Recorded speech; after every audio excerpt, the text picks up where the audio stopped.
What's happening, everybody, and welcome to In My City with Tabitha Simmons, hosted and sponsored by No Chill Radio. And today, with me on In My City, I have a very, very extraordinary guest. I'm going to tell you who he is. Listen, bear with me because he got a whole lot of titles. He do a whole lot of things.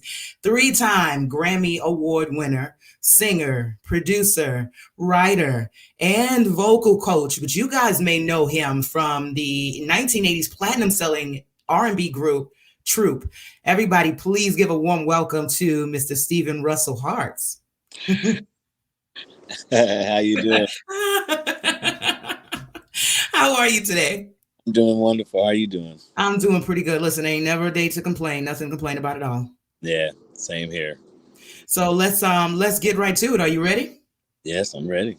I'll go easy on you. All right. You don't have to. I'm Oh, grown.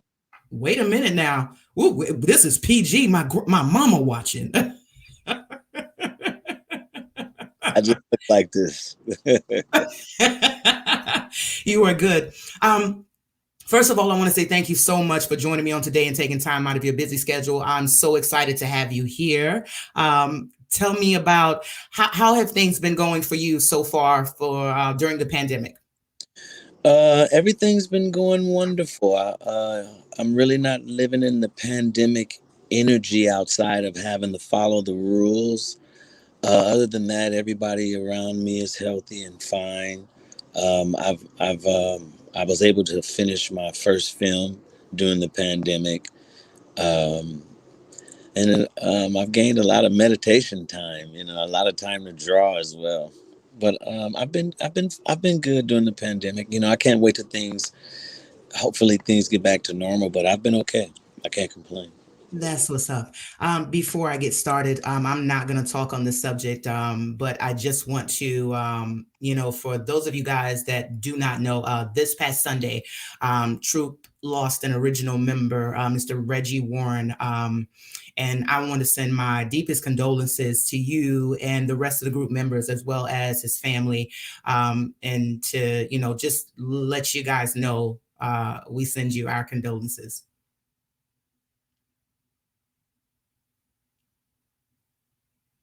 I think we lost him for a second. Wait a minute. A call came in. There you Sorry. go. I appreciate that. Thank you. Thank you. Absolutely. Absolutely. We are going to move on from that ASAP. Let me take me back to um, when you first started and wanted to do music. How did you know that this was what you were going to do? Well, from the beginning, I grew up in a single family home. It was just me and my mother. That's all I know. It's just me and my mom. So, and her whole life was just music, everything. When she was sad, she would play music. When she felt good, she played music. So, music was like a soundtrack in my whole entire existence. And the artists that she loved were the artists that I loved. So, um, that's how I knew I loved music. I got that from just being raised by music, you know. Um, when I got in high school, I started dancing at a very young age. I started singing with my mom, but I was very shy, so I wouldn't like sing in front of nobody. So only she knew that I had a voice or anything like that. But I Mhm. was a dancer, and I wasn't afraid to dance. So when I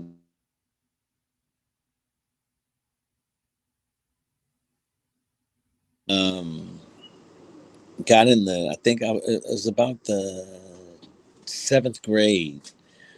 Um, I went to pick up one of my friends from school. I used to walk and pick up my buddy from school, and he came out the back room, camel walking across the living room floor like, you can't do Michael Jackson, boy. You can't. And so when he did that, because we used to dance. So anyway, when he did that, I came home that night after school and I saw the Beat It video. And anyway, I was just enamored by Mike, and I was just possessed by Michael Jackson So anyway, I'm saying that to say I started performing Michael Jackson, and I was young, but I was popular. I started getting real popular. I was performing everywhere, in my city, and at Air Force bases and stuff. I had like 14 dancers. It was serious. And I started, yeah, it got Oh, serious. it got real. Yeah, and I liked the the the response from the people was amazing. And I know it wasn't me they were yelling for in the sense of outside of I was doing Mike, but I still enjoyed how good people felt when they saw me with so much attitude and so much confidence.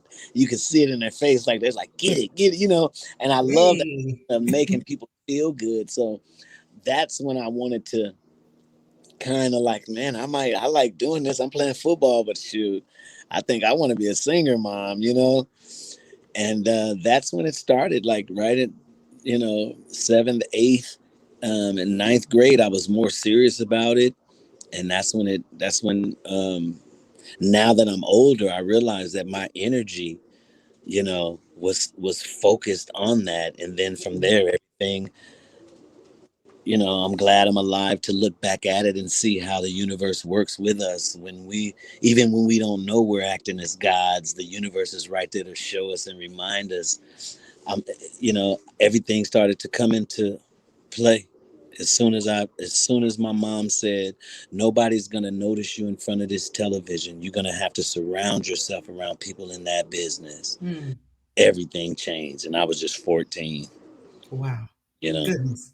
yeah. Way to go for moms. Oh, So in high school, you started the dancing and you realized that you want to be a performer. How did you come about forming the group Troop? How did that happen?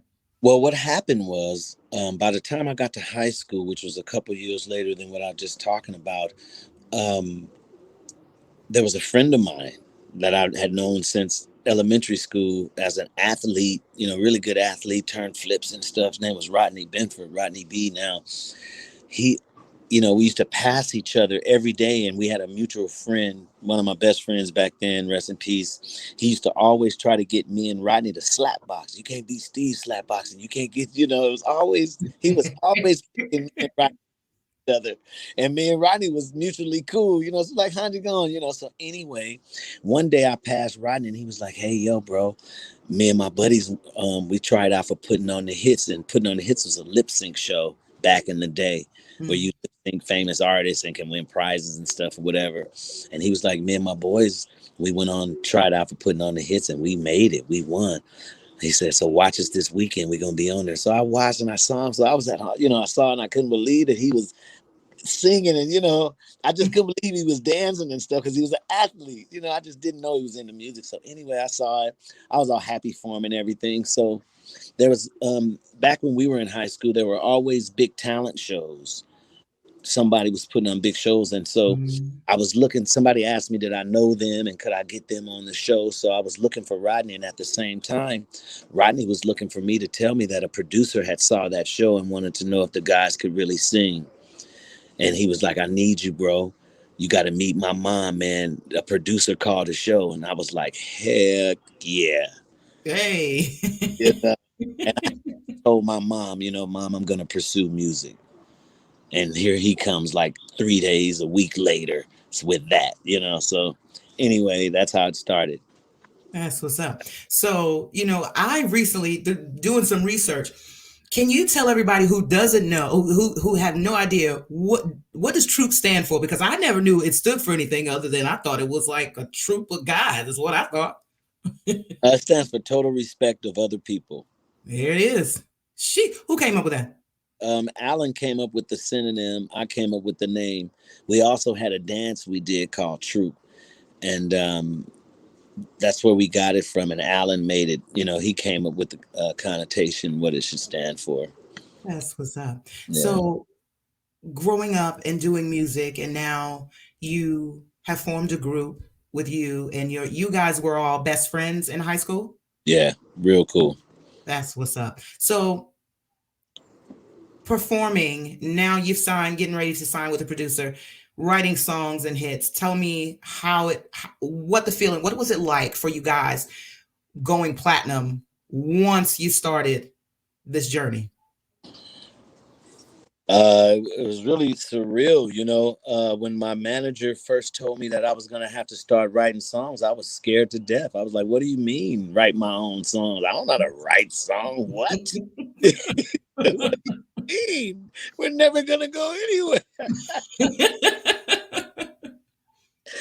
So anyway, uh, Alan was an amazing songwriter from birth. I mean, this is a super talented guy, you know. So I immediately got with Alan and was like, "Man, teach me how to write songs." Oh, I didn't tell you. I when I got introduced to be in the group, I went and and got this other singer that I knew named Alan and brought him into the group so we could be really tight. So anyway, Alan became the other singer in the group. So by the time we got ready to get our deal and stuff, Alan had taught me how to write songs. Mm. And being with him, it just and being competitive, I wanted to be just as good as him. So we just became really good songwriters together. And we got our record deal when I was in the 10th grade, but we didn't come out until I was graduating from high school. And to actually get on the charts and go platinum was just surreal. It was like unreal. But we really, I remember practicing on the sidewalk and leave where I would be on the streets with the group and be in front of millions of people and thousands of people. It happened over and over again during the course of us wanting to make it. And before you know it, man, we were on tour with Guy and Tony, traveling the world, Troop from Pasadena on tour with a platinum record. Wow. It seemed, Amazing. yeah. Sheesh. So you guys were also in the film New Jack City. Yeah. You guys were the ones that were around the fire saying, living. Yeah, that's where you guys were, Oh, yeah? well, Troop was in front of the apartment building, the Carter, before they took it over. So we were singing right when Nino Brown was getting ready to take it over. Troop started it off, and Leverted was singing at the trash can after they had destroyed it and took it over. Yeah. Yeah, but that was a wonderful experience as well. Yeah. How did you guys come about that? They wanted us. We were on tour. We were on tour with MC Hammer and got the call. Said, "Hey, the producer wants you to produce it from this new film. They want you guys in the movie in a scene." We was like, "Heck yeah, good." That's what's up. New York. They showed us some scenes, and we went to wardrobe and got us some sweatsuits to look like it was from the early '80s. And so Oh, yeah. it was fun. That's what's up. Now, you guys, after all of this, you guys took a break to pursue different endeavors in 98. And all of you guys decided to, pursue your own thing and do your own thing out here. When you guys got back together to start to do a tour, what was the change that happened? If you guys noticed a change by the time you guys got back, I believe it was 2014. By the time you guys got ready to go back out there and start touring and doing some of your older music, what was the difference between music by that time? Uh, well, to be honest, things changed by the time we released our third album. We took a 2-year hiatus, and by the time we got to release our third album, Jodeci came in, Boyz II Men came in, with our same producers. It was a new era coming in right after us. So by the time 1988 came, we were just getting back together energetically ourselves to do that album called Mayday. And then right after that, like you said, that's when I decided to just really focus on my songwriting. And I continued writing songs. I mean, even up until Troop's comeback, I became more of a songwriter than a Troop member, to be honest. I'm always a Troop member, but from the time from 97 until the time we came back with our new release, I had been a songwriter. Mm. So you went from saying, if I have to write these songs, we ain't going nowhere, to one of the most sought after songwriters and producers right now to this day. You've done music and you've written for Grammy Award winning Jordan Sparks with No Air, which I had no idea. Phenomenal work, by the way. Chris Brown, Take You Down, and so many more, so many other artists. Yeah. How difficult was it to kind of stay relevant, being that people, migrating, I guess what I'm trying to say, transitioning from being a member of the group Troop to doing what you do and being sought after for that? It was tough because I always saw myself as an artist. I write because I'm talented enough to do that, and thank God I'm maybe good at it or something. But I always looked at myself as an artist. So during the time that I was writing all the hit songs, I was trying my best to survive energetically, not living in the skin I wanted to really be in. Mm, When you're learning to appreciate the real self and real life and real God, when the transition. yes. So I just wrote songs through all of that stuff, and thank God I got a lot of hit records out of it. But uh, just growing into a person, a real human, from the dreams and accomplishing and being people screaming your name and stuff, and growing and having to accept yourself as a real human with feelings, and uh, as a writer, that helped me get to those hit songs by using all that stuff. I could imagine so. Well, great job on that. Um, R&B today versus R&B when you came in the game. What's your preference? I like a little bit of both, and I'll tell you why. I love the innovativeness of what's going on today. It's no different than Teddy being innovative when we were out and Teddy was doing that hip hop stuff with the R&B, and we was like, "What the heck is?" You know, Teddy started this stuff. You know what I'm saying? So anyway, I like some of it. I'm not a hater. I'm a Renaissance man. I get it. Everybody has to be creative in their time. The difference is the essence. I don't like to talk to women in our music in a negative way. I don't think it's necessary. I think we should have more value for our own, especially our women. We should have more value and talk to them the best way we can in a song. If we want to be sexy, we can do that too. But there shouldn't be any degrading of our own in the music. I just don't like that. I can't sit well with that. But creatively, I give them respect for what they do. But we were coming from the 70s and 80s. I was exposed to the Eagles and Stevie Wonder. Yeah. I was exposed to Earth, Wind, and Fire, and the Bee and the heat waves. So Oh it's hard. yeah. It's hard for the kids today to compete with that.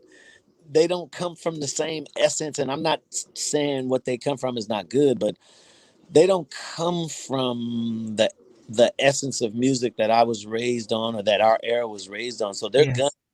we're gonna miss some love. We're gonna miss some emotion in it, because when we were raised, you had 5 or 6 souls in the flesh playing their parts. Each one was a god at what they were doing, and that's what we feel in Earth, Wind, and Fire. So we're not going to get that out of a track today by Roddy Ricch. We're just going to like the way he sounds. But that music, we like the beat, and the chords are nice. But when you have geniuses like a Quincy Jones gathering up a camp of people to do a Thriller album, we're not. Yes. We're just not going to feel that. You got one person that found out that he can do. That found out he can do. Is that loud?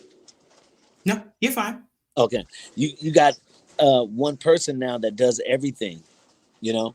So that makes it different. Not saying that one person isn't amazing, but the essence is different now. You got like, I have an 8-year-old son that's making beats, and he's good, you know, but he doesn't have any, he's just now learning who Stevie Wonder is and stuff. So it's like, now it's just different time. I Yeah. choose our era.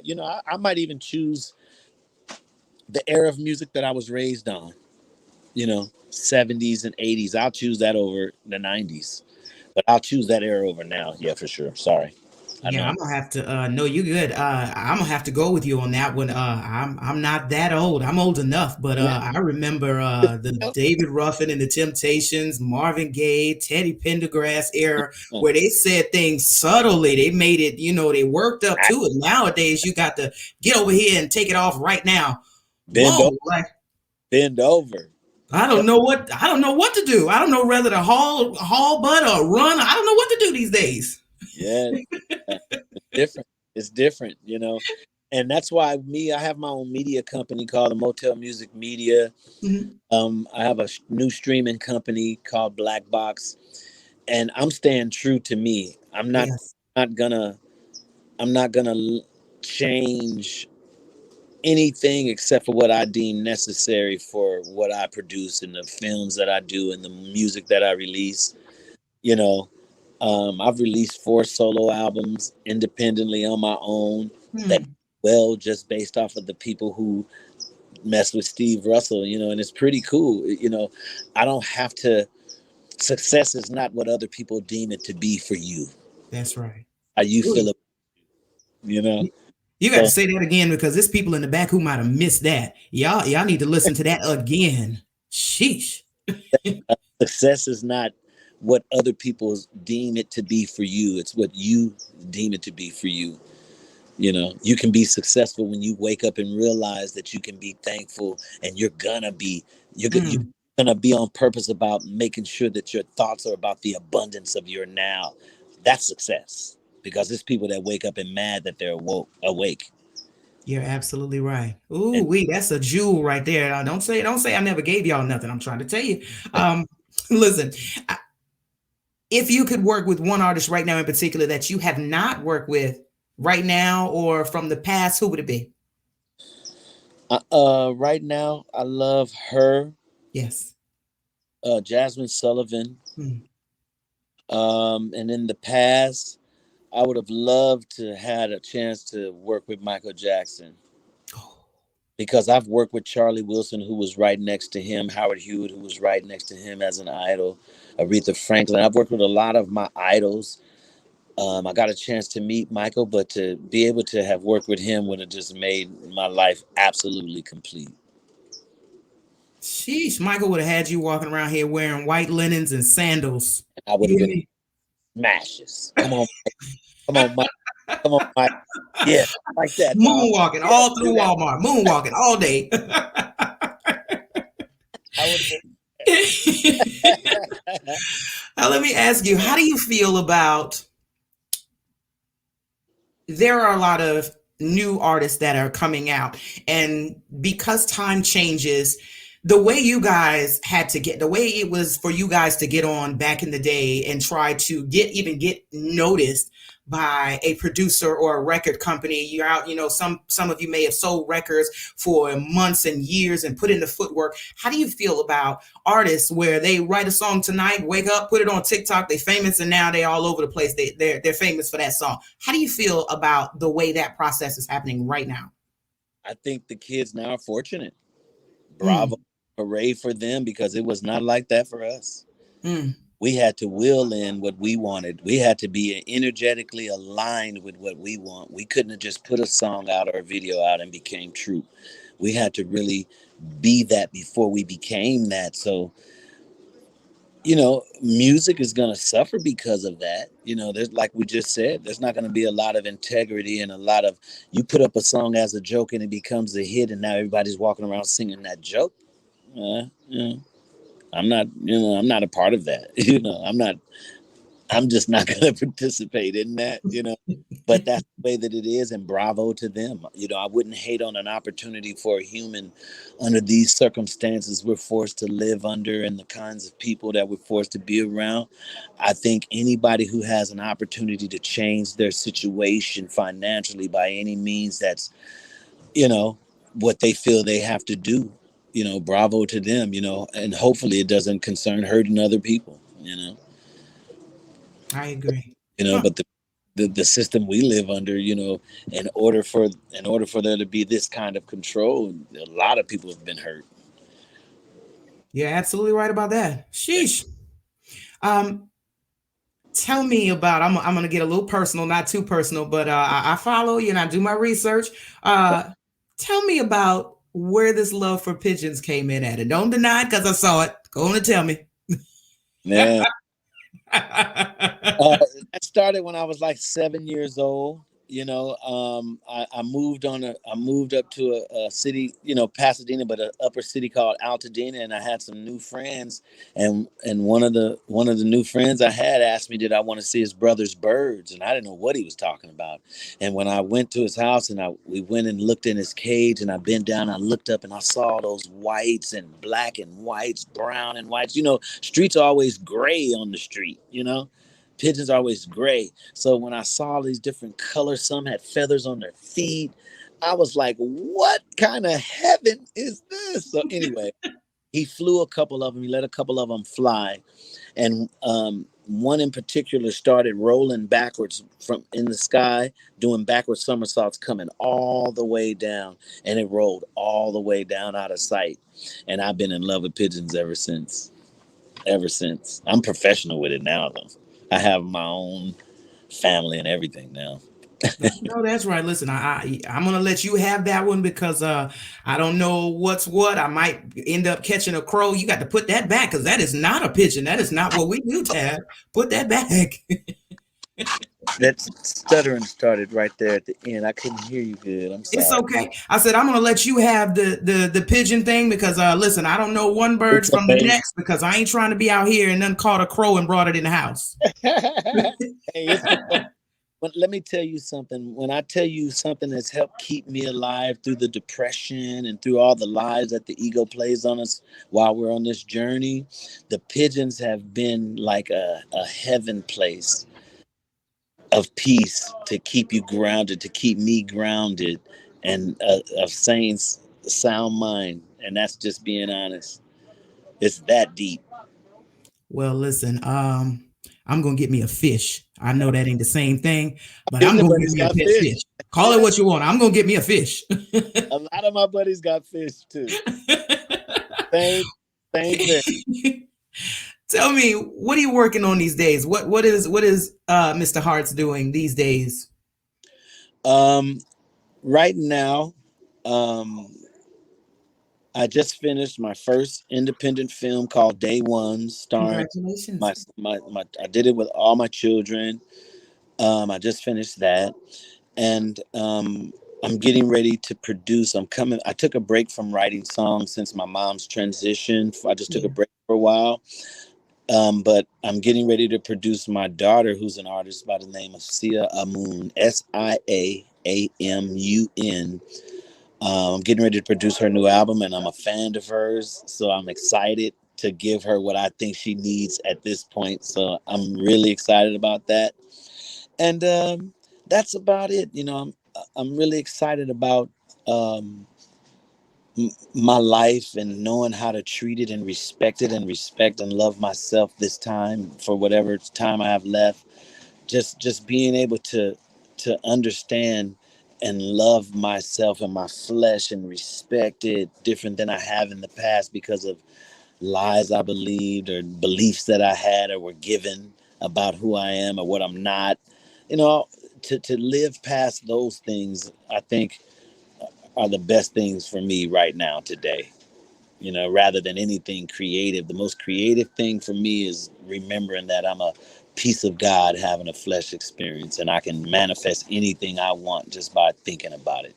I like Mm. You sound like me. I want to say congratulations to you, and because a lot of people don't understand that sometimes it takes us years to peel away the layers that we've allowed other people to come in and place on us, and it takes us sometimes. There are a lot of us who never get that opportunity, but for the ones of us who do have the opportunity to sit down and peel back all the layers to find the real you and find who you are, I'm saying to you, congratulations, because I know how that can be. Yeah, my brother Reggie didn't make it. Mm. Sheesh, goodness. You, how can fans, how can people find you? How do they keep in touch with what you got going on and follow you, your pigeon journey, all that good stuff? Um, I would say, I'm getting my YouTube game up, so please subscribe to Black Box, BLAQBOX, Black Box on YouTube. But you can follow me on Instagram at Steven Russell Hart's. I added Hart's to my name. I grew up, like I said, with just me and my mom. I never knew my dad, never seen his face, any of that stuff. And in 2011, I found my father's family, and I met my grandfather, who was like 94 years old, who didn't Wow. even know he had a close grandson like that from his first son, you know. Wow. So it was pretty Antoine Fisher-ish, and it was Yeah. great. And so I added Hearts to my name, but you can follow me on Instagram at Steven Russell Hearts, or you can follow me on Steven underscore speaks, and on Facebook, Steven Russell Hearts. It's the same. And get the new music. Troop has new music, new compilations out called the B-side, Troop the B-sides, Troop the slow songs.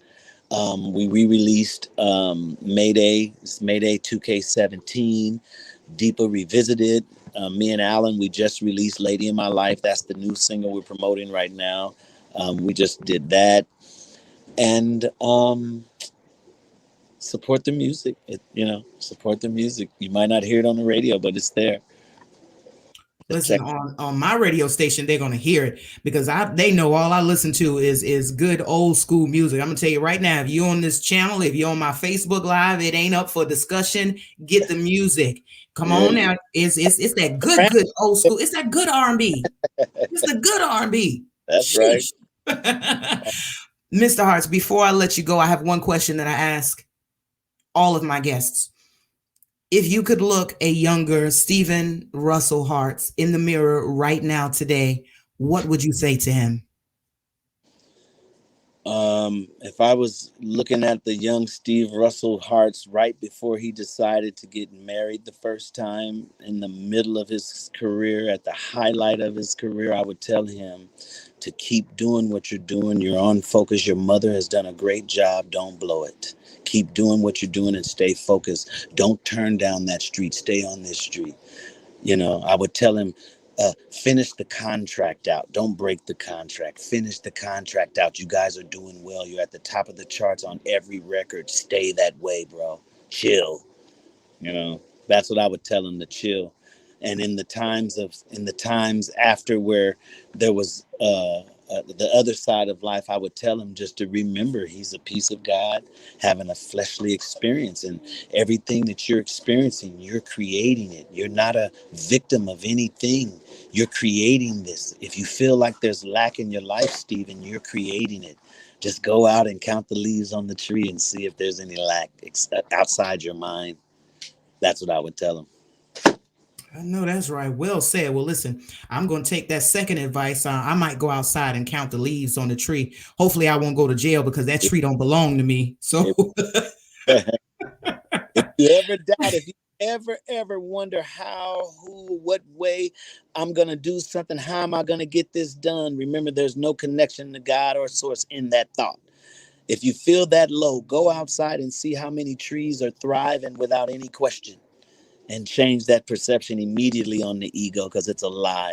We are abundant, and we are attached to an abundant source where there is no lack. We have to get rid of those beliefs of lack so that we can prosper. I almost went to church right there. You don't know it, but I did mentally. I almost did just for a second there. Woo! You better say it. Listen, Mr. Harts, I want to thank you so much. Time is so precious these days, and I want to thank you for taking your time out of your day to spend it with me and to sit down and let me get in your business about the pigeons and your music and all that good stuff. I appreciate you, and I thank you so very, very much for today. Well, thank you for having me, and I appreciate it. And I'll be back anytime you want. Absolutely. All right. I'm going to hold you to it now. Hey, it's all good. Absolutely. Have an amazing day. You too, sweetie. Thank you so much. Okay. Bye-bye. All right. Bye-bye.